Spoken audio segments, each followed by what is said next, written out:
You search for how to buy shares of Quilter PLC. Quilter is a UK wealth management group listed on the LSE PLC under the ticker QLT.L.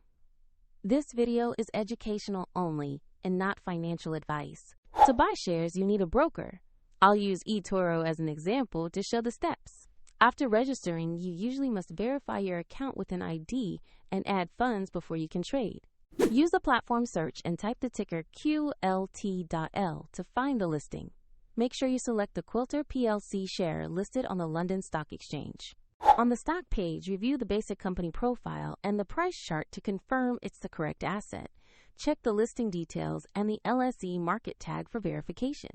Click Invest or Buy, choose the amount you want to allocate, then review the order and confirm. If the market is closed, the order may be queued or executed at the next open. If you don't have enough funds, the platform will prompt you to add money before final confirmation. After the trade, you will see the position in your portfolio. For the demo link and more info, check the description below.